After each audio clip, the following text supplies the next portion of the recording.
Welcome everybody to our today's colloquium, the One World Cognitive Psychology seminar. And today it's really a pleasure and an honor for me to welcome Ralf Hertwig. Ralf is the director of the Center for Adaptive Rationality at the Max Planck Institute for Human Development in Berlin.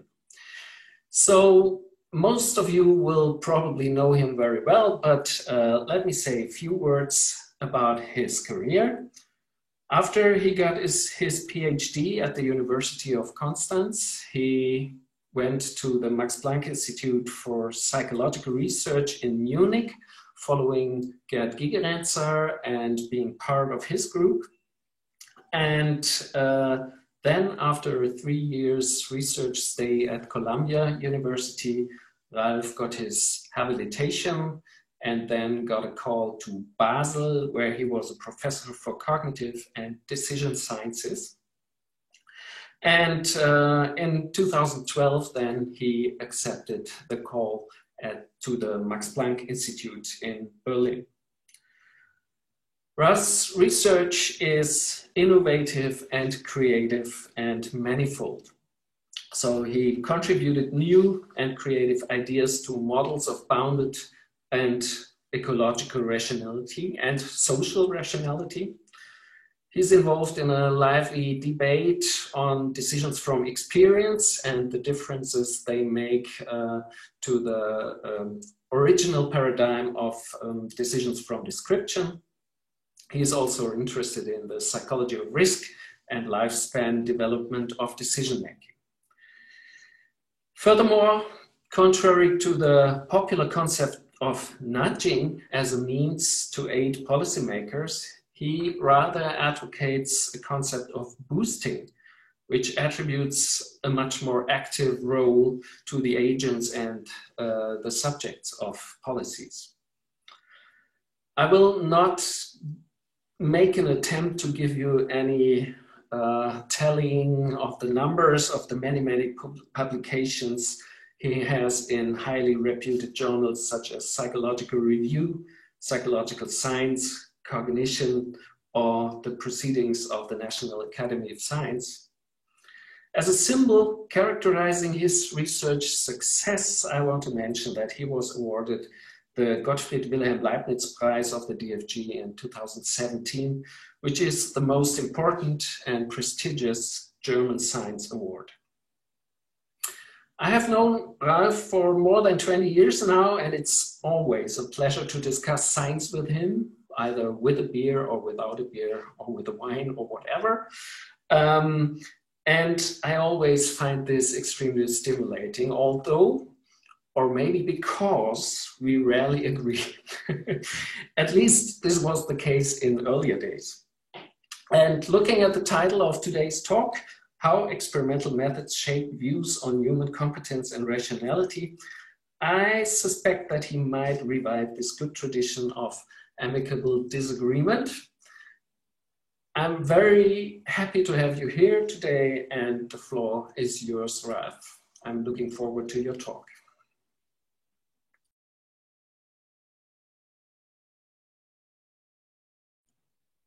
You must unmute yourself, or do I have to unmute you? No, you can do it yourself. One sec. Can you hear me?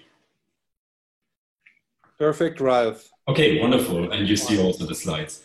Arndt, thank you so much. I can only say the same thing about you. It's wonderful to be here. Thank you very much for inviting me.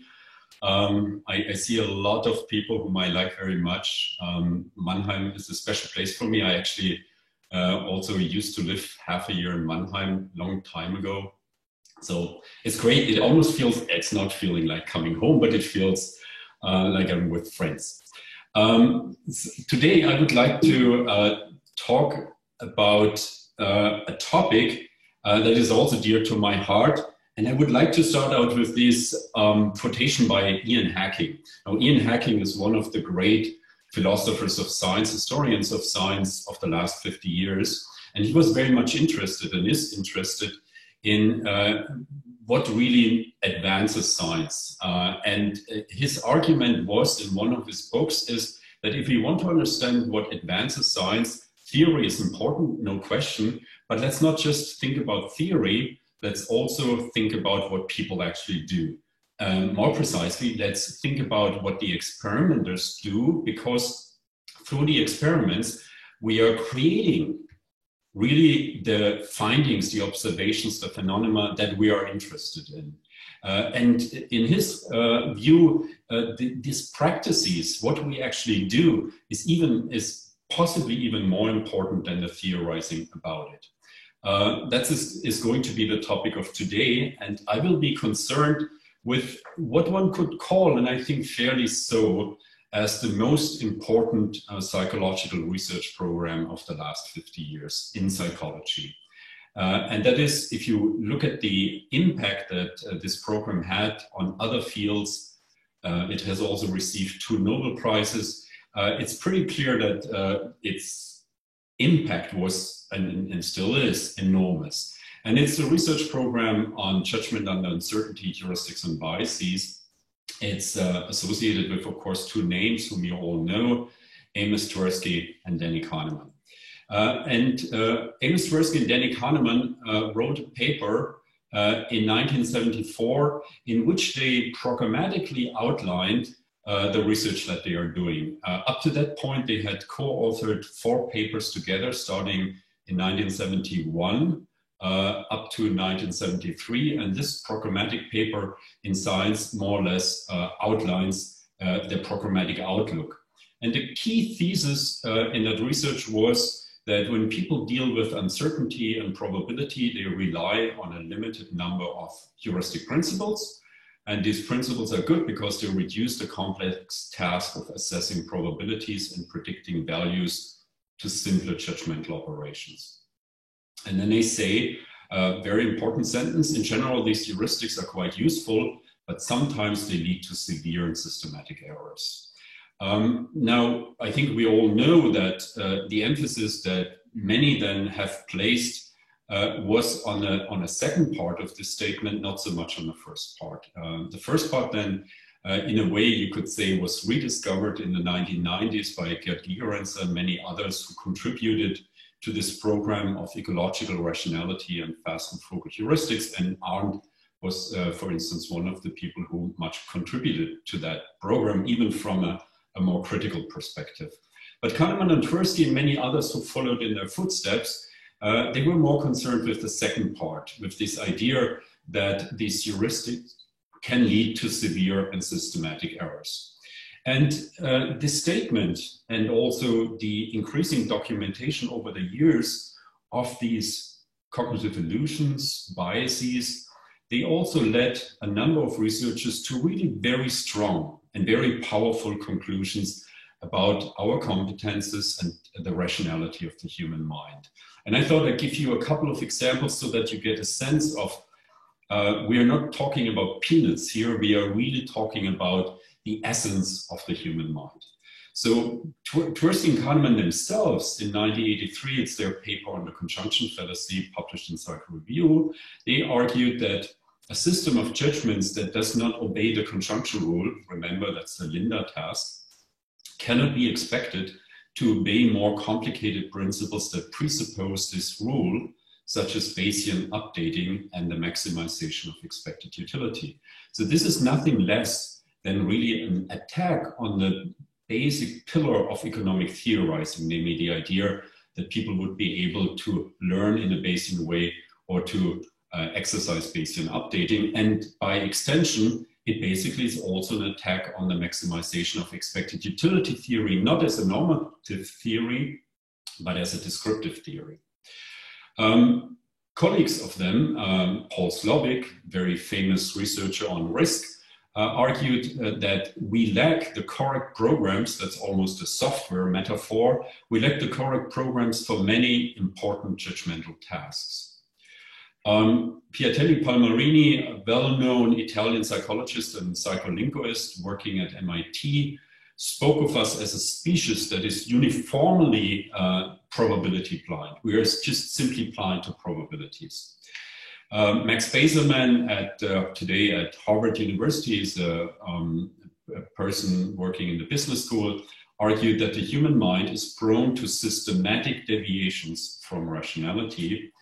And interestingly, Stephen Jay Gould, perhaps one of the most well-known, he died a number of years ago, well-known science writers and also evolutionary paleontologist, argued, and that's very interesting, he argued, coming from the evolutionary perspective, that our minds are not built for whatever reasons to work by the rules of probability. Think about it, how strong these claims are. We are not built by evolution to deal properly with probabilities, and that to deal conceptually with the tool to tame uncertainty and risk. Now, this message was incredibly successful, and if you go to any academic bookstore today, you see a lot of examples of this message, variations of it. You find the book by Dan Ariely, Predictably Irrational, or Robert Shiller, also Nobel Prize laureate, Irrational Exuberance. Of course, Richard Thaler's Misbehaving, and perhaps the most well-known and influential one by Danny Kahneman, Thinking Fast and Slow.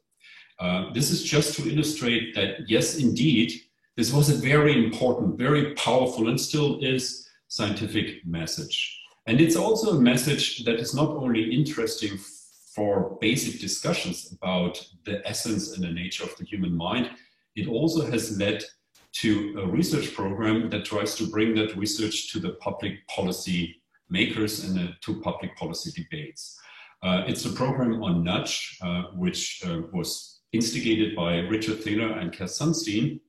And the nudge program conceptually is deeply rooted in the heuristics and biases program. And you see that right away when you just read a number of the introductory sentences and statements that describe and portray the human mind in the first number of chapters of the book. According to Thaler and Sunstein, humans predictably err. Human forecasts are flawed and biased. Human decision-making is not great either. We are somewhat mindless, passive decision makers. We often make mistakes because we rely too much on our automatic system. And many people will take whatever option requires the least effort or the path of least resistance. Inertia, status quo bias, and the whatever heuristic. Now, the insight of the nudge program is to basically argue, because we are so profoundly erroneous in our decision-making, in our thinking about risk and uncertainty, and because it seems so hard to de-bias us, to make us better, let's no longer fight these biases. Instead, let's think about external choice architectures that, in combination with our biases and our deficits, pull people into the right direction, into the direction that is best for their well-being. That's basically the insight of Thaler and Sunstein, and to some extent, it's basically, I mean, metaphorically speaking, at this point, we basically, to some extent, give up on improving people further. We accept that they are profoundly flawed. We accept that they don't have the right programs, that evolution has not built us the right way. And because of all of this, and because we cannot de-bias people, let's turn the biases from opponents to our allies. That's the idea. Okay, good. Let's go back to that paper. Remember, the paper was written in 1974, a long time ago. And the paper was summarizing a line of research that started in 1971 and culminated in 1973. And I point you to that date because it's fascinating to see that this is really only literally a few years after another paper was published. And this other paper that I'm referring to was published in 1967, Psychological Bulletin. It's a review paper. It's a paper that basically at that point analyzed and reviewed research that was done in the 1950s and 1960s and was more or less exactly concerned with the same question that Kahneman and Tversky were concerned with, namely, how good or bad are people in thinking about uncertainty, risk?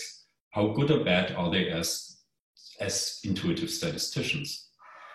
I just read the first introductory paragraph to you because I like it so much and because the authors managed to really bring in Brunswick here. And through Brunswick, they also bring Einstein, and of course, they bring their personal opinion in. So what they say here is that man must cope with an environment about which he has only fallible information. While God may not gamble, and you can hear Einstein here, of course, in the words of Brunswick, while God may not gamble, animals and humans do, they cannot help but to gamble in an ecology that is of essence only partly accessible to their foresight. And now the authors talk again, and man gambles well. By the way, it was written 1967. That's, you see that in the terminology, man as an intuitive statistician. He survives and prospers while using the fallible information to infer the states of his uncertain environment and to predict future events. They go even further, and we see that when we look at the abstract and just read the final sentence. In the final sentence, the authors say, in general, the results indicate that probability theory and statistics can be used as a basis for psychological models that integrate an account for human performance in a wide range of inferential tasks. So what they basically say here is more or less the opposite of Kahneman and Tversky's point of view, in the sense that they argue if you as a psychologist, as a cognitive scientist, as a decision scientist want to model human behavior with regard to probabilistic reasoning or inferential statistical inferences, start with the very models of statistics and probability theory. They are a good starting point to describe what people actually do. That kind of statement you find in many of the papers that they reviewed. All these papers were written in the 1950s and in the 1960s. Let's do the following. Let's look at one line of research that they reviewed. And if we do that, then let's focus on Bayesian reasoning. Now, Bayesian reasoning is, of course, particularly interesting because Bayesian reasoning is the pillar of of utility maximization. It's like the founding stone of economic theorizing. And at the same time, it's also very important to psychologists, because if you think about modern cognitive science and all the Bayesian models of cognition, then the issue and the question to what extent are people Bayesians is clearly very central also to the way we theorize. Now, interestingly, that research on whether or not people are good Bayesians was started or is often attributed to Ward Edwards. He wasn't actually the one who started it. It was originally started by a French psychologist, but Edwards was clearly the one who popularized it. And Edwards, looking back at the number of studies that he and colleagues conducted, wrote in 1968, opinion change is very orderly and usually proportional to numbers calculated from Bayes' theorem, but it is insufficient in amount. And he coined a phrase that was the phrase of the conservative Bayesian. In other words, what he thought of us is that we are Bayesian reasoners, but we overweight the Bayes rate relative to the likelihood information. And in that sense, we are conservative in our Bayesian learning and updating. That was 1968. Now, just a few years later, 4 years later, really, these two scholars came along and they basically totally contradicted Edwards, and they used his language. In his evaluation of evidence, man is apparently not a conservative Bayesian. He is not Bayesian at all. Now, if you think that feels a little bit personal, maybe it was also meant to be personal, because if you read the Undoing Project, then you find out that Amos Tversky was a postdoc in Ward Edwards' lab, and he didn't like Ward Edwards very much. He thought of him as a rather pompous person, and he also left his lab early. But he was fascinated by the research that Ward Edwards did. And I think that this statement here is, of course, also a message that's being sent to Ward Edwards. You're wrong. We are not Bayesians. We are certainly not conservative Bayesians. We are not Bayesians at all. How is that possible? Think about it. This is all within a few years. Within a few years, our field gets revamped, gets revolutionized. And it gets revolutionized by the writing of these two authors. How did that happen? Well, let's look a little bit as Ian Hacking wants us to.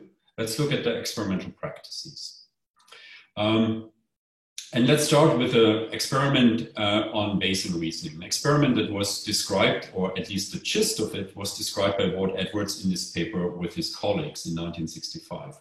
And basically he said, well, let's imagine there are two urns and they consist of very different proportions of poker chips. One has predominantly red, the other one has predominantly blue ones. And then let's hide them. And the experimenter is now throwing a coin, and the coin toss determines which of these urns is being selected. And then what I, as the experimenter, do is I will select one of these poker chips, and I'm going to ask you, what is the probability? I'm going to ask you, the subject, what's the probability that the selected bag was the red one? And then you give me an answer. And then I do that again. And then you give me another answer. And then I do it again, and you give me another answer. And then I will, of course, do it again, and you give me another answer. And I will do that a total of 12 times. And each time you see new evidence, and each time you are going to give me a new answer. You are, in that particular trial, you are going to give me 12 different answers.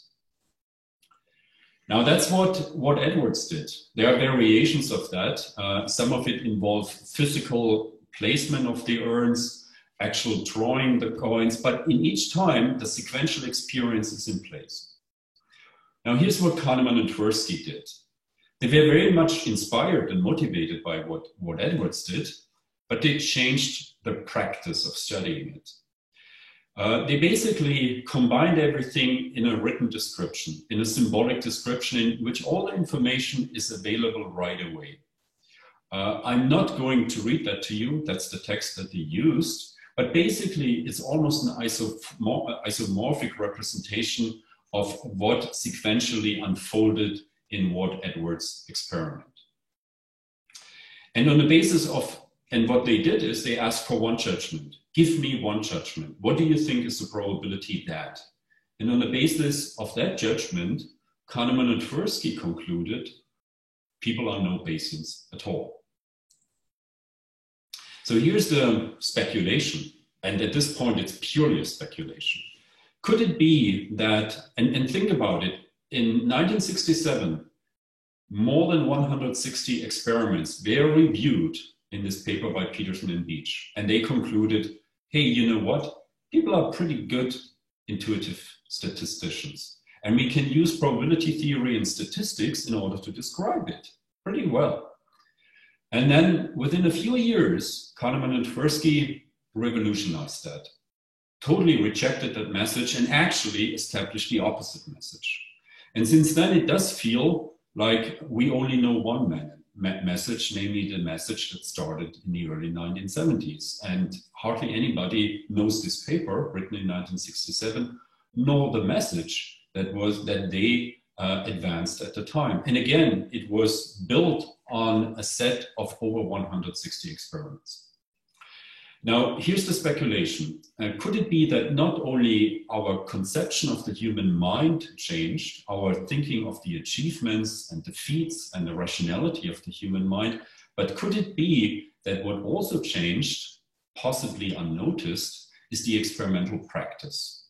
Could it be that the studies before 1970 appear to involve sequential experience with statistical information, including often the physical equipment that needs to be in place, the urns, the sampling process, and so on? And could it be that in the studies after 1970, we replaced that experiential experience or an experiential paradigm with what one could call a symbolic, text-based or description paradigm of statistical information? Is that so? And not only is that, and here are just a few examples of the claim or of that intuition. If you look at the many tasks that became very influential, then they are all description-based. Engineer-lawyer problem, the Linda problem, the maternity ward problem, the Asian disease problem. They are all description-based. So here's the question. Is it the case that experiments were experience-based in the 1950s and 60s and became symbolic after that? And if so, why would it matter? Now, this is a work that I did together with Thomas Lejarraga, who used to be in Berlin at the ARC Group, and now he's a professor of business economics at the University of the Balearic Islands on the beautiful island of Mallorca. And it's a pleasure for me to have worked with him on that project because I also had the chance to fly to Mallorca and spend time with him. So here's what we wondered. The first question we asked is, before we even look at that from the empirical point of view, why should it matter? Does it matter? And let me give you 3 leads, 3 pointers why you may think that it could matter. The first one actually brings us to Egon Brunswick. Remember, Egon Brunswick was the main figure cited by Peterson and Beach in the very first paragraph of their paper. And Egon Brunswick did a number of things, but one of the things that he also suggested is that there, in his view, is a methodological imperative that he called representative design. And what he said is that if we want to understand human achievement, and the achievement either of the cognitive system or the perceptual system, then we need to draw stimuli from the ecological normal. The ecological normal that is located in the midst of a crowd of natural instances. Now, I'm not arguing that the Linda task, the maternity ward, and many other tasks are not drawn from the ecological normal. I actually don't know. But what I would argue is that there are many situations in which we encounter information not in a symbolic way, but we encounter it through personal experience. We encounter it experientially. We encounter it with the help of feedback and so on. And it is fascinating to see, or at least if we are right, it is fascinating to see that we are studying probabilistic reasoning and statistical intuitions on the basis of symbolic descriptions only. And that would raise the question that Brunswick asked, are we getting here a fair impression of people's achievements? Now, let me give you another hint. In this paper, that still belongs to one of my favorite papers that I was involved in with Mandip Dami and Ulrich Hofrage.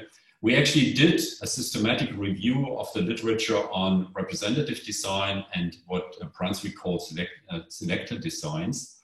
And we did find very clearly that the way we choose our designs and choose our experimental stimuli has an enormous impact on what we conclude about human performance. So that's one reason why we should be concerned about that change in the experimental practice. There's another reason why we should be concerned. In a paper written in 1981, and it was one of the first papers that was rather critical of the heuristics and biases program. It was written by Robin Hogarth. And he at the time suggested, and I should say that this critical paper of Robin's didn't receive much attention and hasn't received much attention, which is a pity because I think it makes a very good point. What Robin argued at the time is that judgment is part of a continuous interactive process that people use to cope with the environment. But most judgment research, and he's referring to the Kahneman-Tversky research and the research that then many others have done in their footsteps, has focused on discrete incidents. So remember, has focused on the Linda task, on the maternity ward task. And these are often tasks where you give one or few judgments, you don't never receive any feedback, you don't learn, but on the basis of these judgments, very strong claims are made about, and I illustrated that, are made about how our cognitive system works, what our software is, what are we built to do or not do. And Robin argued that, but that's not how judgment often works. It often works in a continuous process, and shouldn't we be studying that? There's a third reason why you may think that it matters. And that actually goes back to the research that Arndt alluded to and that I was involved and still am involved. And we started that research together with Elke Weber and Ido Eroff in the early 2000s, where we came across a finding that is now called the description experience gap. And the original intuition was this, namely to say, yes, indeed, there are many interesting situations where we do make decisions from description on the basis of symbolic descriptions, such as, for instance, when we open a medication package and take out the leaflet and see what are the side effects, what are the probabilities of the side effects. But of course, there are also other situations.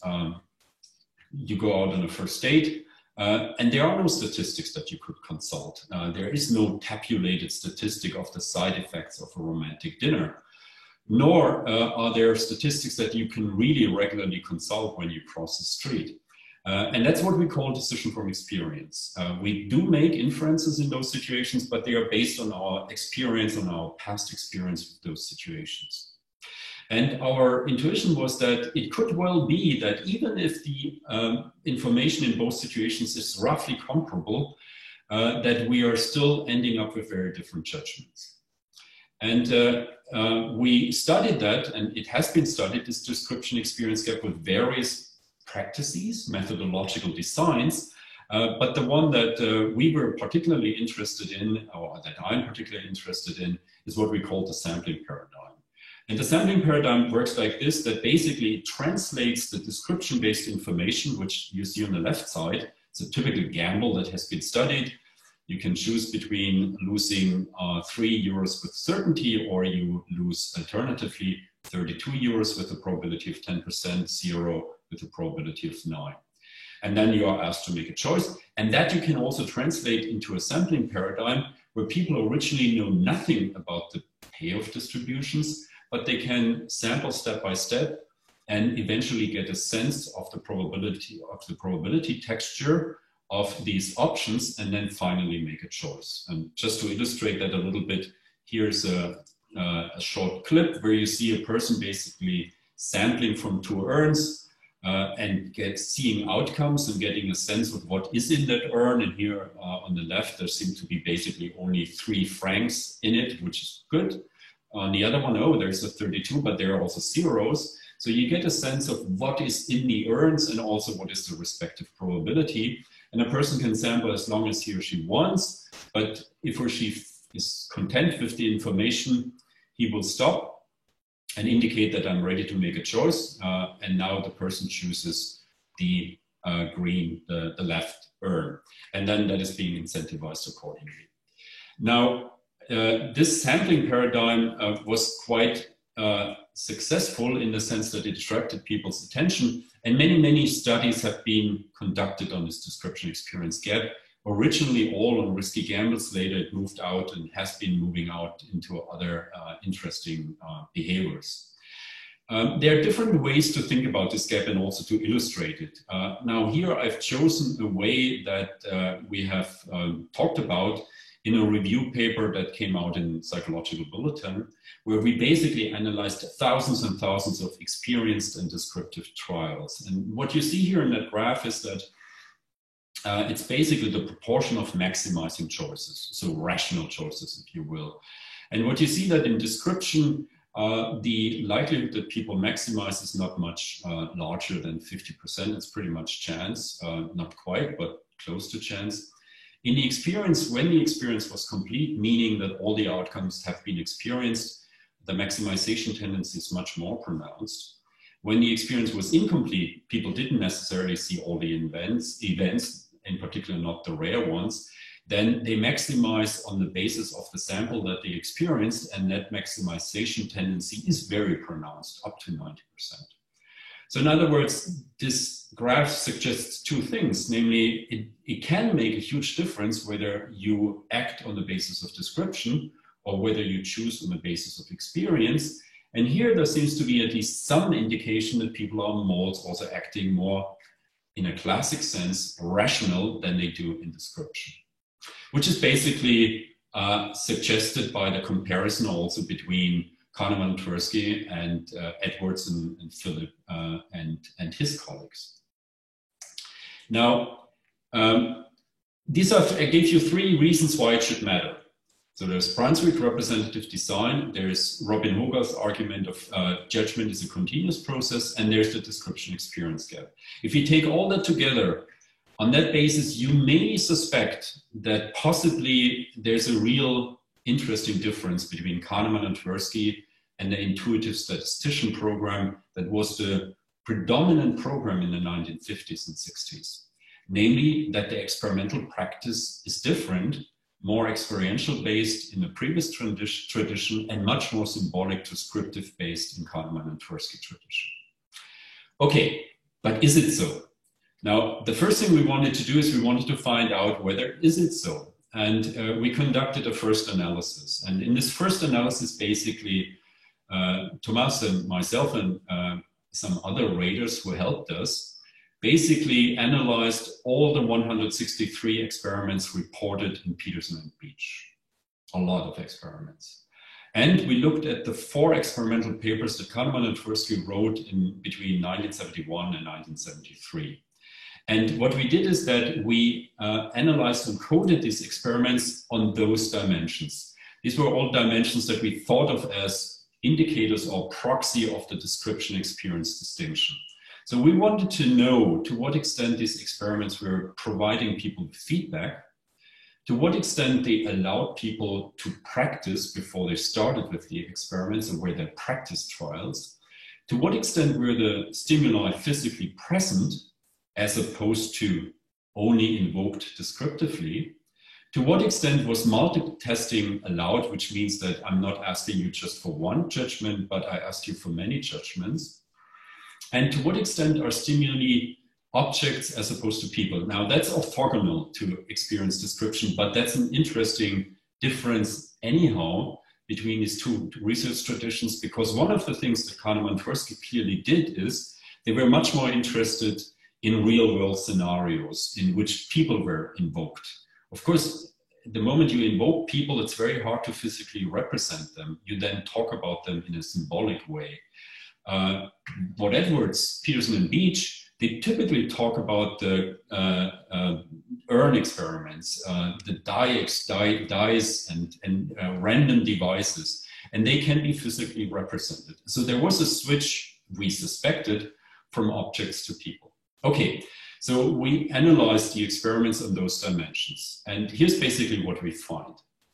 What we find is that in the heuristics and biases program, unlike in the intuitive statistician program, there is hardly any ever feedback given. There's typically no practice trial. The stimuli are typically not physically present, but they are only descriptively involved.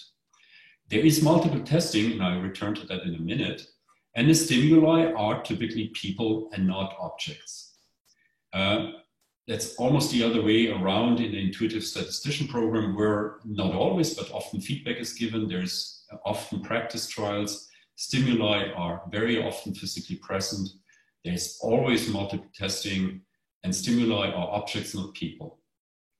We had a very generous interpretation of multiple testing. So for instance, in the Linda task, there are 8 options that you're supposed to rank. That was multiple testing for us. So those would be 8 independent answers. Even if you have such a generous interpretation of multiple testing, you see that in the intuitive statistician program, there are many, many more responses typically collected than in the intuitive statistician program. So in other words, yes, indeed, there is a change in the experimental practices, and it's going clearly from a more experiential based research to a much more descriptive, symbolic kind of research. Now, here's the interesting question. Was it just Kahneman and Tversky in their first experiments?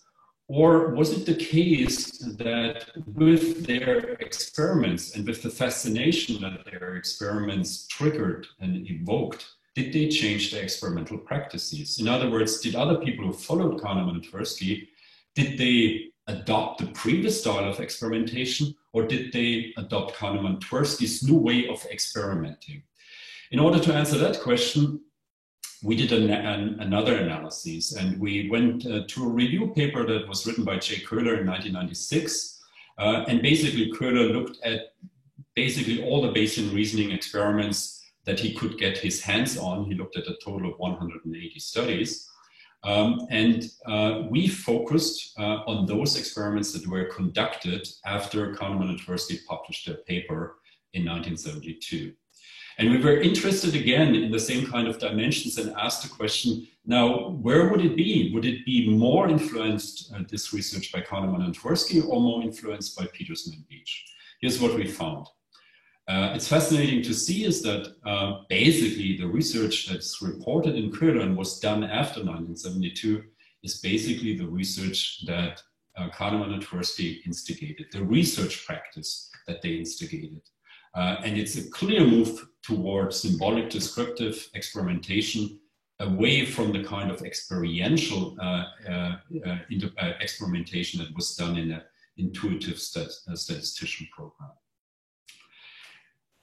Now, we did a third analysis, and we wanted to know whether this methodological shift, maybe it just occurred only for Bayesian reasoning. Maybe it didn't occur for other lines of research.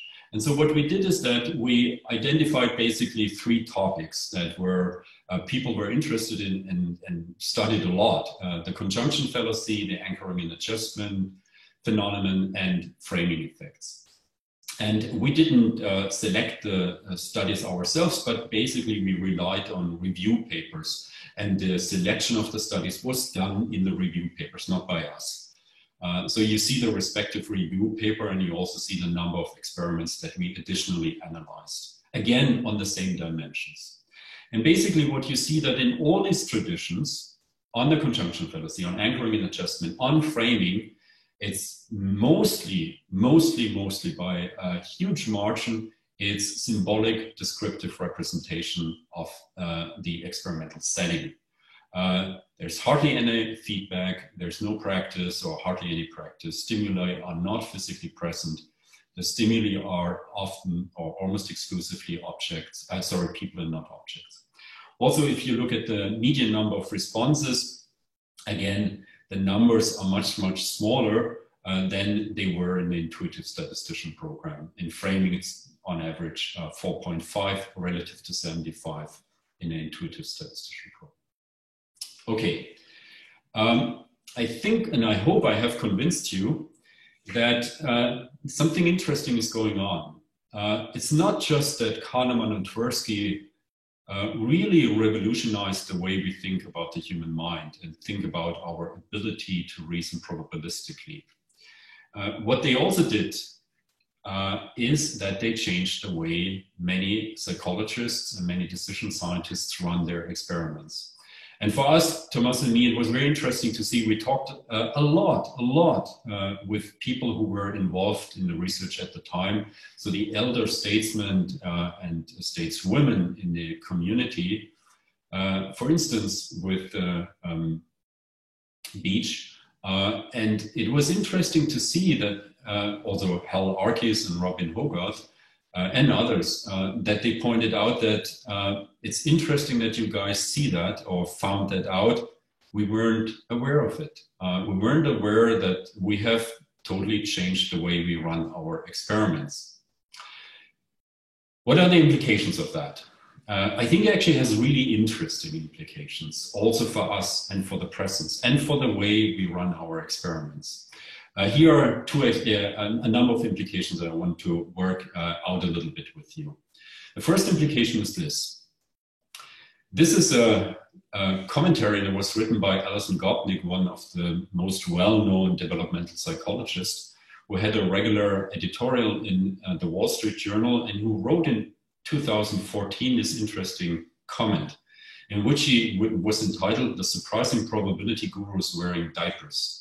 And in that comment, she asked the following question: why is it that grown-ups often are so stupid about probabilities, which is referring to the research on heuristics and biases, when even babies and chimps can be so smart?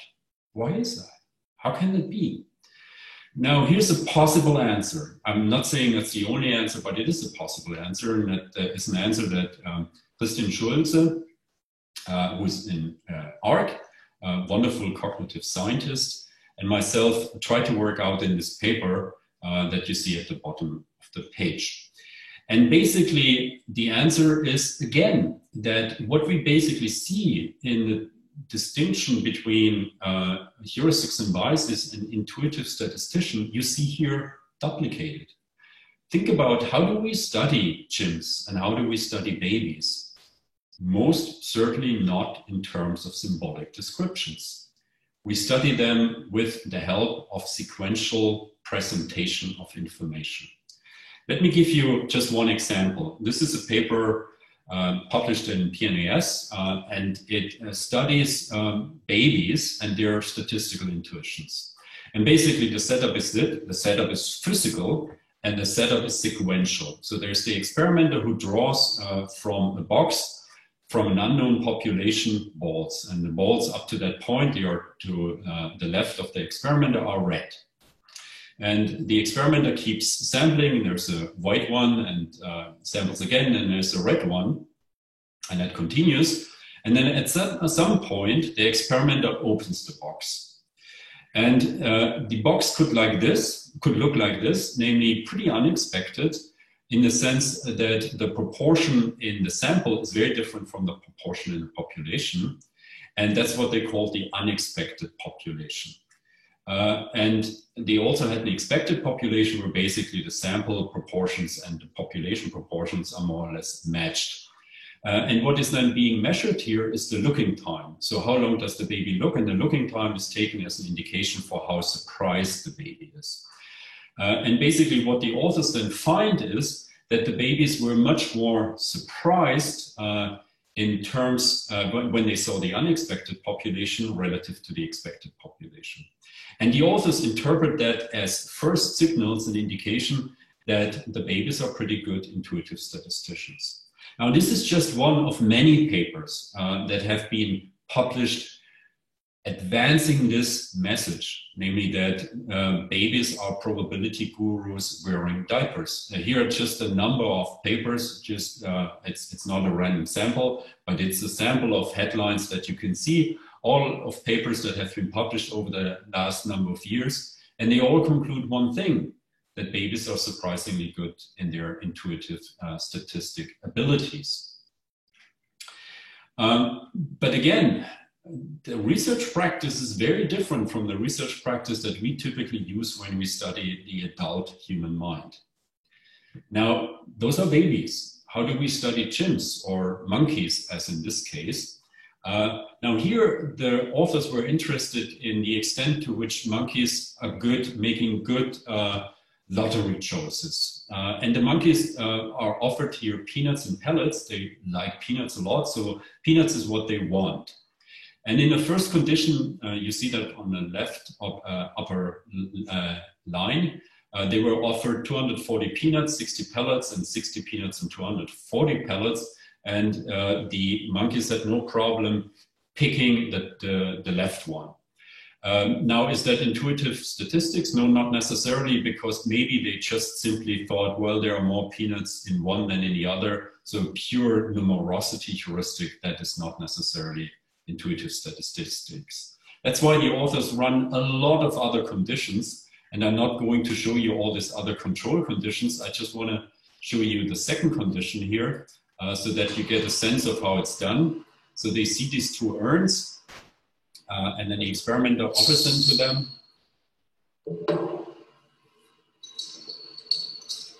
and then draws samples from it. And the monkey has a very clear preference, and the preference is here in a second condition is the urn on the left, where basically you have a ratio of 32 peanuts to 8 pellets, which is the more advantageous one, even though there are fewer peanuts in the left than in the right. This is just one of the control conditions. They ran 10, 12 control conditions. And that all led them to conclude that apes are actually pretty good in making those risky choices, and apes seem to be intuitive statisticians. And I skipped that. That basically shows how good how often the monkeys make the correct decision, meaning the one where they maximize the expected reward. And again, let me give you just a number of headlines from studies that have been conducted over the last number of years, all published in, most of them published in really prestigious journals, and where again, the intuition is a very different one, the message is a very different one. Remember what Gopnik said? Gopnik asked, why is it that the adult mind looks so dumb when even the babies and the chimps appear to be so smart when it comes to statistics and probability theory? Now again, I'm not arguing that the only reason that explains the difference is the different experimental practice, but I would suggest that this is one factor that we have to look at. It's an important factor. Now, if it's an important factor, is there any evidence that we can turn, for instance, our apparently so non-Bayesian adult thinkers to Bayesian thinkers if they are exposed to experience-based paradigms? Yes, there is first indication that this is possible. Let me introduce you to a study that was conducted a few years ago by Armstrong and Spagnol. And basically what they did is they implemented an experience-based sampling paradigm and a description-based Bayesian reasoning studies in a very traditional Kahneman and Tversky conducted them. The scenario was that of 100 patients who basically have a certain disease or don't have it, and they have a negative or positive test result.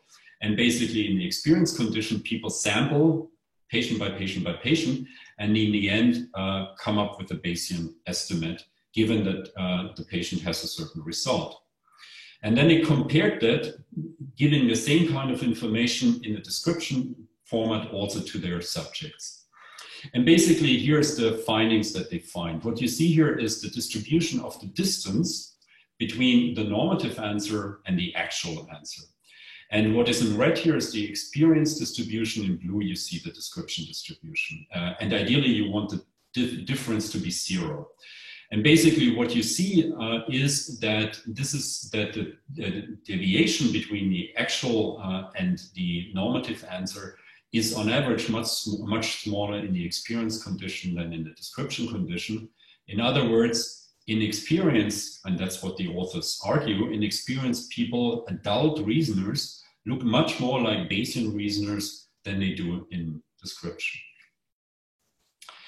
Now, you can also ask the question whether this distinction between description and experience could also help us to explain, going back to Gopnik, could also help us to explain why children appear to be probability gurus and adults seem to be so much less smart. So what we did, and this is again Christine Schulz's work, we basically studied the conjunction fallacy and Bayesian reasoning in a description and an experience format with children and with adults. And we are basically, here you see the experience format, we are using here memory cards in order to allow people to sample experience and to do it sequentially. And we were looking at 100 adults, and we were looking at 100 children between 8 and 11 years.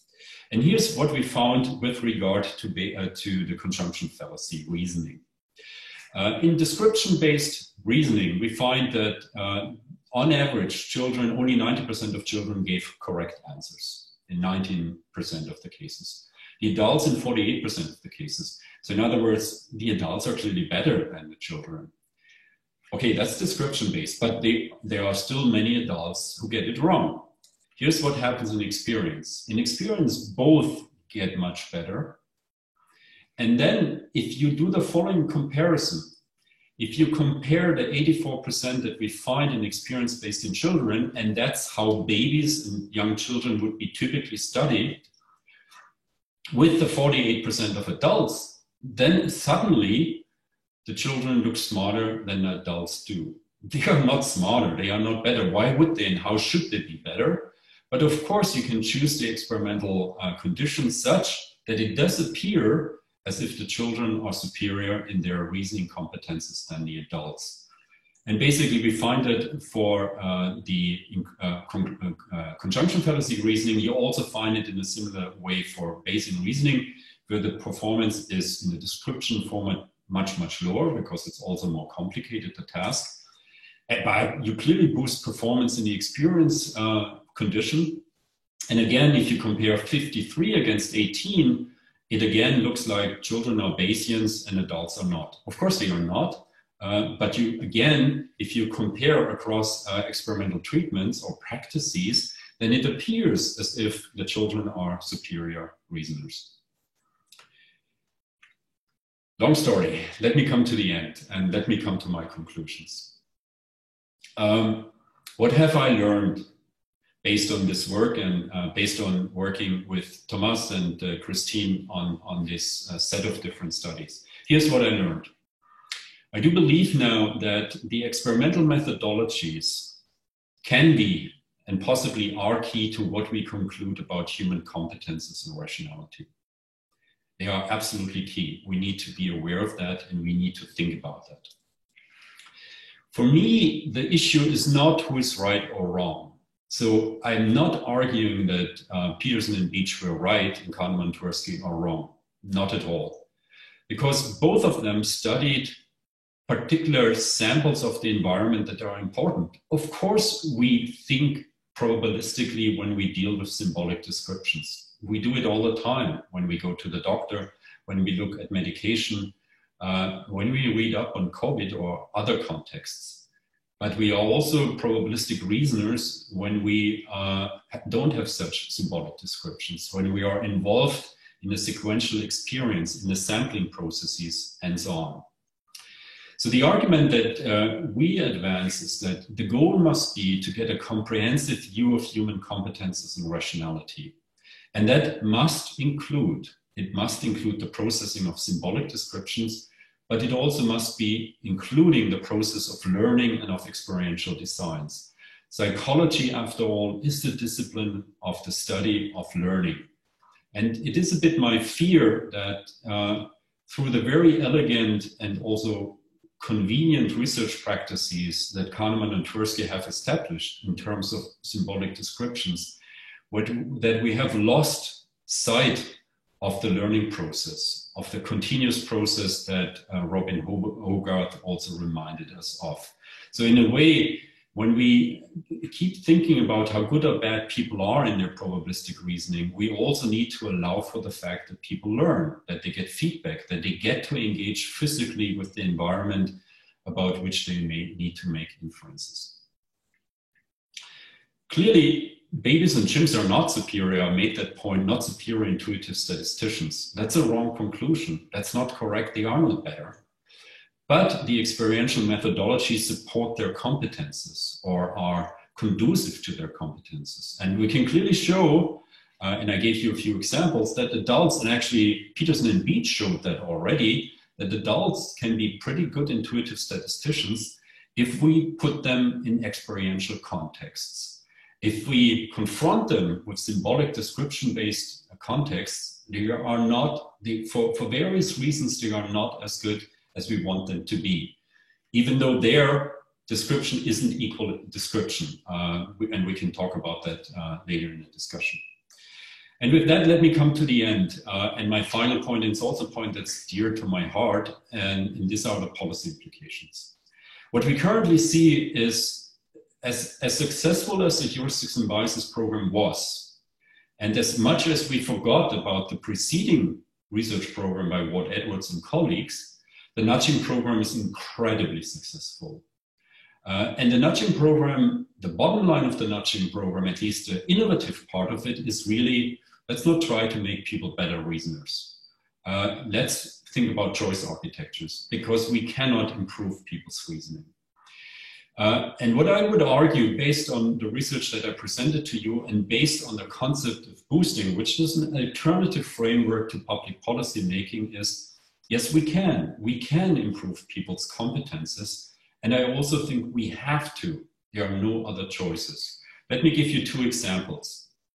This is a paper that is now going to come out in a few weeks, in which we are thinking about digital challenges. And there are many of them. I just mentioned misinformation, false information, micro-targeting, and these are just a small list. And the digital world is a world of choice architectures. Nudging happens all the time. It's a heaven of nudging, but it's commercial nudging. It's all about capturing our attention and controlling our clicking behavior. In this world, a nudging approach, a benevolent nudging approach, has always to fight the commercial nudging approach. And to some extent, do it. And please try as hard as you can.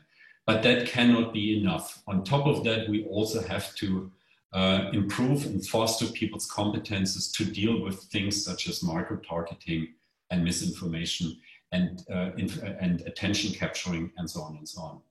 So what we do in that paper is we do exactly that. We develop a conceptual map of boosting interventions that have the goal to boost people's competences. That's one example. And let me end with another example, which maybe not so surprising, but think of COVID and think about all the expectations that public policymakers have now to their citizens. They want the citizens to be informed. They want the citizens to understand the risks. They want the citizens to control their impulses. They want the citizens to follow the rules. In other words, we want an enlightened citizen here.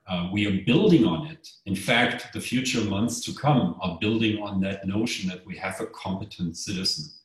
And I'm skeptical when we keep telling the citizen that you don't have the right program to deal with uncertainty and risk. You have self-control problems, and we cannot really help you, but the only way we can help you is through the choice architecture. I don't think that's the only message. There's more to it. We can boost people's competences. And I think, and I hope that I've convinced you, is that the Kahneman-Tversky research is a very important, of course, very important influential research about how good or bad people are in dealing with risk and uncertainty, but it's only one side of the coin. There's another side of the coin, and I think we need to still fully discover it. Thank you very much.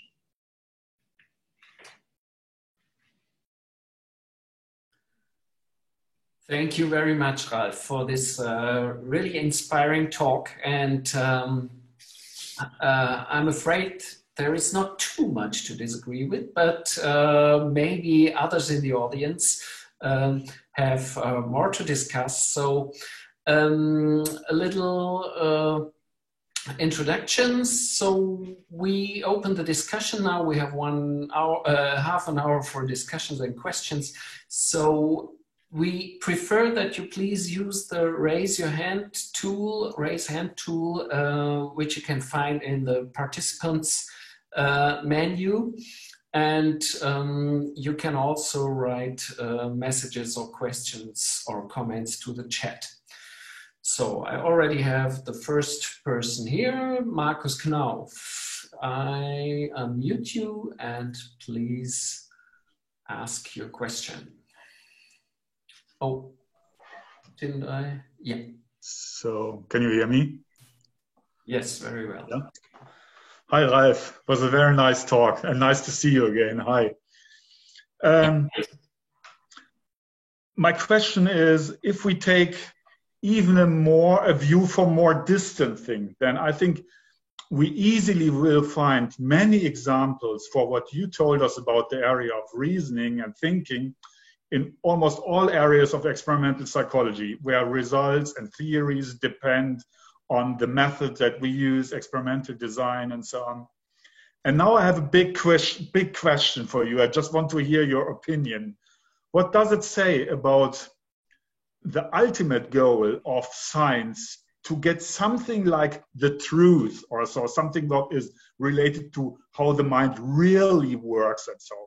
Of course, we are talking about models, but we try more or less to get something of truth. But if everything depends so much on the experimental methods, design, and so on, so what do you think? What does it say about this ultimate goal of science? Well, okay, big question, I know. I say that, or I would say that, of course, the ultimate goal of science is a demanding one. It's a complicated one. It's a complex one, and it demands a lot from us. But I think what I would go back to is to one of my heroes, namely again to Egon Brunswick. And I think Egon Brunswick made that point very powerfully with that notion of representative design. And by the way, Egon Brunswik didn't dispute that there's of course also a place for a selected design. I mean, sometimes you want to really identify the key causal variable, and you really want to totally have total control over the experimental setup, and you then choose stimuli that allows you to do that. But I think what Egon Brunswik also reminded us of, and he didn't speak of competence and he didn't speak of rationality, he spoke of achievement. He wanted to know how the human mind works. That was one question, but also how good or bad are we at it in our visual and cognitive system. And I think in psychology, that notion of representative design, and I here want to extend the notion of representative design to also using representative sample of the different, not just of the stimuli, but of the methods that we can use. Psychology, and in particular my field, has never heeded that advice. In fact, I would say Egon Brunswik and the neo-Brunswikians, Ken Hammond and others, they were always a little bit at the margin of our community. And I think that's a huge pity. Because, and I think this analysis here that we conducted is a wonderful example that we need to think about the environment in which people make probabilistic inferences, and we need to think about how we bring those inferences into our lab. And unless we think about that, our conclusions about the human mind, the achievements and the rationality will always be conditioned on that one method that we are using. And then it becomes even more desperate if we are not even aware that this limitation exists. And I would argue that for many, many years, the conclusions that were drawn in the heuristics and biases program were never conditioned on the experimental practices. But if you go back to the quotations that I showed you, they were very general conclusions about the state of the human mind. They were not saying if we are using symbolic descriptions. And I think that's what, at least I have learned, that we need to think much harder about the environment and also bring this environment into the lab. Last remark on that, Marcus, I think actually with the help of virtual reality and augmented reality and so on, we have a totally new chance to also study probabilistic reasoning under many different kinds of circumstances that we could only dream of in the past. But again, reaching the final goal of science truth, approaching a little bit better how the mind works is a demanding goal, and it's a process. And Kahneman and Tversky, they defined a very important step in that process, but it cannot be and should not be the final step. Okay, thanks. Okay, thank you. More comments or questions?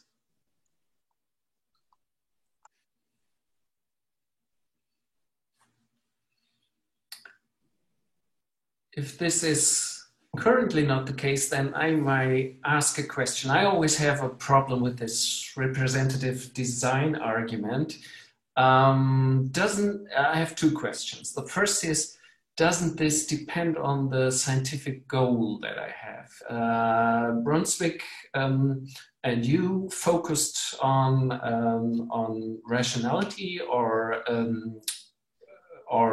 achievement, which is one thing we want to do as psychologists, but also we want to get at the mechanisms. And if I want to get to the mechanisms, then perhaps we have learned more from unrepresentative stimuli in perception research, for example, than by representative stimuli. And a second question concerns I want to ask is whether you think that the sequential design, which is experiential, is somehow more representative than the description-based designs. I would argue it is not, because you have an overly optimistic view then of the human competence, because typically the sampling that we do is based on biased samples that are somehow pre-selected by wicked forces. Robin Hogarth says that there are wicked environments which give us some kind of feedback, but we lack the other feedback. And so the sampling itself may lead in the real world to quite bad decisions. Mm. I think you touch on a really important issue, and one that I'm very happy to clarify, namely that I don't want my research to be understood. And by the way, if you go back to the papers that Peterson and Beach reviewed in their review paper, then you will also find that those papers are not being over-optimistic about people's abilities. And I would add that experience is not a panacea. Experience is not the thing that makes us be rational and think rational. It seems under some circumstances to boost our performance, but that doesn't mean that whenever we think experientially, then we are suddenly good Bayesian reasoners or whatever. And for instance, the research by Klaus Fiedler and many others also suggest exactly the point that you are making, that Klaus Fiedler argues that many of our samples that we draw with the help of our experience is distorted, and we may not be aware enough of the biases that we encounter in our experience. So, and in that sense, again, I'm not arguing that we are done with our research. We are not at all done, because we need to much better understand how experience works. And I think actually the research on description experience, which I'm still involved in, is for me so interesting, because this description experience distinction is one that you can translate into many reasoning paradigms that people have studied, whether it's logical reasoning, whether it's intertemporal choice, whether it's Bayesian reasoning. And the interesting thing is that in many of these traditions, and many of them started in the 60s, 70s or later, you find a bias toward the symbolic descriptive approach to decision making. And you find relatively few attempts to extend that into learning processes. And in a certain sense, I think that we are at the very beginning, maybe not at the very beginning, we are not at the very beginning, but we are in the process of understanding much more about the human mind by bringing the learning processes back into our field of judgment and decision making. So that's what I'm advocating for. Let's not conclude the discussion on rationality and achievement. I don't know how good or bad we are, but the answer is not done. I mean, the answer is not exclusively in what Kahneman and Tversky said about our abilities to reason. Now, with regard to the question of what is a representative design here, now that's a debate or discussion that I hear ever since we started on the description experience gap. And I would argue, I don't know, but I'm not even sure that it's my key point, because my key point would be, I don't need to trump one over the other to say one is more important than the other is. I would rather say that we need a comprehensive view both of the description symbolic. I mean, description symbolic processing is incredibly important. We wouldn't be sitting here staring at a computer if people didn't have the ability to reason with symbolic description, right? But we step outside of the offices, and we also engage with the world in many other ways than through description, descriptive symbolics and symbols. And that means that the other processes, the continuous processes, the feedback processes, the learning processes, they are at least as important as the symbolic processing. And we need to study them too. And then let's eventually think about what that all says about achievement, about rationality, about competences. And to your first point, you're totally right. Of course, experimenters have different goals, and sometimes the goal is to reveal the mechanism. Sometimes the goal is to study achievement. Kahneman-Tversky is an interesting case, because you could argue they were interested in both. I mean, many of the tasks were used in order to demonstrate the mechanism, the availability heuristic, the representativeness heuristic. But at the same time, of course, they and many others that followed, they're also very much fascinated by the achievement question. So in the end, I'm not even sure whether I would sort them into the one in the one camp or in the other camp. They seem to have done both. Yet I would argue that over time, people that followed them were more and more interested in the achievement question, and the enlightening the processes, the mechanisms, kind of took were put on the back burner. That is at least my impression if I think about what we have learned about the mechanism, in particular about the heuristics in that tradition. Thank you very much. Gisela Böhm has a question.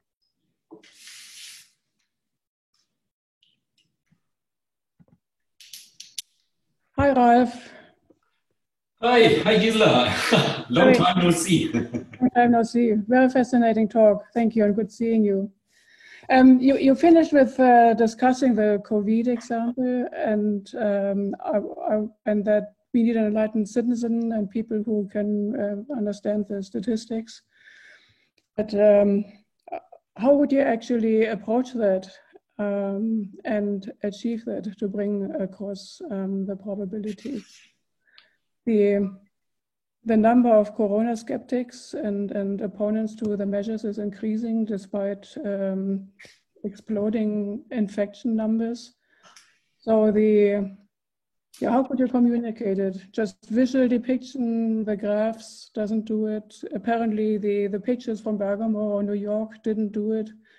So how would an experience-based communication look like? Yeah, that's a very good question. I think the first way to answer your question is that I wish right now I could talk about a paper that I'm not allowed to talk about because it's under embargo. But there, one question that concerned us is the issue of uncertainty. And a lot of the communication in the corona crisis isn't really communicating uncertainty. So there are numbers communicated, but not the fact that we are very uncertain about a lot of numbers. So one of the things we did in that paper is we started thinking about how we can communicate uncertainty and what will it do to the way people think about it, including the skeptics. And the results, unfortunately, I cannot tell you about the results, but in a few weeks I can, are rather surprising and actually really, in a way, optimistic. That's one answer. There's another answer, and that goes back to the question of how can we communicate in terms of experience. Now, that's not in the corona cases, but that is a question that has been raised in other contexts. So right in Mannheim, Martin Weber and Kaufmann in a third person, Hazley, I think is her name, wrote a paper a few years ago published in Management Science in which they were concerned with the following question, namely, people make investment decisions. They buy stocks, they invest into funds, and we typically tell them about the risk involved by description-based representation. So we give them return curves over time, historical return curves. That's description-based symbolic representations. And what they did is they thought about how can we change that? How can we do it in a more experiential way so that people, for instance, get a better sense of the volatility of the outcomes. And so what they did is they created something that they call a risk simulator, in which the information is no longer in a symbolic form, but people actually see how a distribution builds up step by step. And you get if you look at it, you get a very good sense of the volatility. What could all happen if I invest 1,000 euros? And there was a different way of communicating risk. And what they find is a number of things. They find people, and it's in a German context, are more willing to invest then on the basis of that communication, which they took as a good sign because Germans are very risk averse. They also were able to better and more accurately judge the probability of a risk. And people said on top of that, I feel much better informed after I encountered this risk simulator and the risks were communicated to me in an experiential way than in a descriptive way. And the authors took that as an argument that maybe in the way we talk to our investors, the people whom we want to invest, we need to inform them in a very different way, namely in a more simulated, experienced way about the risk. Here's one final example, which I often think of because it left a big impression on me. How do you communicate the risk of an earthquake? Of course, you can do it in a symbolic, descriptive way. In Japan, and also in some museums here in Europe, what you can do is you can walk into a risk simulator, an earthquake simulator. And there are these beautiful videos on the internet, on YouTube, where you can see that Japanese school children go into these basically containers. And these containers then start moving, go up and down, left and right. And basically what they do is they simulate the behavior of an earthquake. And you can see the kids, the surprise of the kids to see what actually happens. And they jump under the table in the container and the table suddenly hits them on their head and similar things. And I haven't found evidence on that, I should say, and I wish there would be evidence. But if you look at the videos, it's hard to escape the impression that this is a kind of communication, a first-hand experiential communication that leaves a totally different impression about the risk, and that is much more memorable than just talking in terms of what we typically do, namely we talk in terms of symbolic warnings. That's what we typically do. So I think that even the field of risk communication, in my view, maybe to some extent at the very beginning of something that could be a revolution, namely in thinking about very different ways of communicating risks to people. And I haven't seen a risk simulator in the COVID case, but it would be totally worth thinking about it. Sorry for a very long answer, Gisela. I mean, I teach statistics, and I must say that at least in the statistics lectures, and of course I use simulations to simulate populations and all that, at least with my students, that doesn't seem to be extremely successful. But maybe for risk communication, and maybe virtual environments are a very new possibility. Thank you. Yes, by the way, just one last comment. There's a paper by Robin Hogarth and Emre Sawyer, and they created this notion of simulated experience. And they were looking at all the classic Kahneman and Tversky findings. And what they showed in that paper was published a few years ago in Journal of Experimental Psychology General. What they showed in that paper is that if we use what they call simulated experience, that basically that you reduce the prevalence of all these classic mistakes enormously. I think it never caught on that idea, but there's another starting point to think about it in that paper by Robin Hogarth and Emre Sawyer.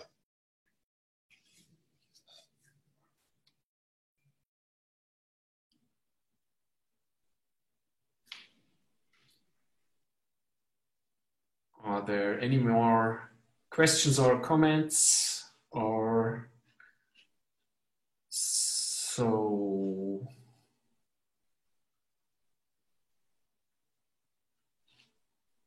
I don't see any, also not in the chat. So there's a Gabriel raising his or her thumb. Is this a raised hand? So I unmute you for a moment. Yeah, do you hear me? Yes. Yeah, it was a raised hand. Thank you very much for this very inspiring talk. I think it's especially interesting, given the fact, I don't think you mentioned it a lot, that the tension between the brain as a statistician and the brain as a heuristician is very alive and unresolved currently. Like there's been a lot of researches about the Bayesian brain, like we see that in motor control or perception, people may be quite optimal to some extent. So it's very interesting, I think, to shed light on this divide. And I would have two questions. The first one would be that you mentioned that one reason why we may be bad at statistics is because of the input, that the input is symbolic. But is it also possible that, for example, what if maybe we are not that good also at this task because we use also a symbolic output, like we try to respond verbally with probabilities, and maybe actually we're just also bad at solving these tasks because we are actually bad at dealing with a symbolic representation of probability. And maybe our brain would have a quite accurate representation of probability that is hard to translate to symbolic representation. So one way, for example, to test that, for example, what would you think that if for probability questions, we would, for example, the participant would answer, for example, with the grip or the force of their grip to express how much they think one answer is likely or not. Maybe that would also go in the direction that you described, that people would be better answering through implicit means rather than verbal symbolic means. Mm-hmm. Well, first let me say a word on what you said at the very beginning, the notion of the Bayesian brain, or also the very influential tradition of Bayesian models of cognition in the cognitive sciences. It's actually kind of interesting to see that it seems to me that the discussion on Bayesian models of cognition has not entered the judgment decision-making field. There's a pretty strong separation here, which is kind of interesting to observe, and it's also an interesting question why it's there in the first place, if it's there. Now, if you read a lot of the programmatic papers on the Bayesian brain or the Bayesian models of cognition, then it often comes, there often comes a paragraph, typically in the discussion section, where the authors then deal with the fact, and I bet that they were asked by the reviewers to comment on it, how does that whole notion of the Bayesian brain or Bayesian models of cognition square with the very fact that we are all non-Bayesians? Isn't that what we know from Kahneman at University? And typically the answer that you find both in the writing by Josh Tannenbaum or Thomas Griffith, but also in Oxford and Chater's writing, is a bit of, I would call it a little bit of hand-waving, in the sense that they say, well, we are not claiming that this is exactly how it's being implemented. We don't know exactly how it's implemented, but at least on a higher level, people seem to behave as if they were Bayesians, even if the process is a very different one. Now, and I think that's a legitimate answer, and they are not the first one who give that answer. Economists have given that answer very successfully for many, many years. But here's a possibly different answer, and I think that's why they may be interested in our analysis, namely that maybe it makes a big difference whether we are thinking about Bayesian models of cognition in fields where descriptive symbolic information is involved, or where experience learning and other processes are involved. And it could be that in when these other more experiential processes are involved, that our reasoning is possibly closer to a Bayesian one than otherwise. That's again, it's a speculation, but I think it's an interesting one. With regard to the second question, now I'm not sure, I don't have a good intuition whether people's reasoning performance would get better if they answered in more implicit format than in explicit formats. But one thing that is also important is that if we think about and think of symbolic descriptions, we should also keep in mind that we are dealing here, of course, the way I talk about it is a terrible simplistic dichotomy. And as we all know, dichotomies are all wrong. And of course, also description experience dichotomy is wrong, because if you look more closely, then you see that experience doesn't equal experience and description doesn't equal description. And we know that and have known that for quite some time. For instance, in the research on single event probabilities and natural frequencies. That's a research tradition that was started by Gerd Gigerenzer. And we know that we can find descriptive formats of information that offer people more insight, that also boost their reasoning competences without going down their experiential way. Except one may argue that natural frequencies are substantially closer to our original experience than the single event probabilities are. Last comment that I would make is that, and many people have pointed it out in the past, it's possibly not overly surprising that we are not so good when we think about conditional and single event probabilities. This is, even in the context of cultural evolution of humans, it is still a pretty new concept with its roots in the 17th century. And it's something that we need to be instructed in. If we don't learn in school in a symbolic descriptive way what Bayes' theorem is, it's very hard to apply it then to symbolic descriptive information. And the same is true for many other statistical regularities. But that doesn't mean that we cannot, in an implicit way, in an experiential setting, act and think as if we are following those rules. That's exactly the point that Edwards and Peterson and Beach and many others made in the original research tradition.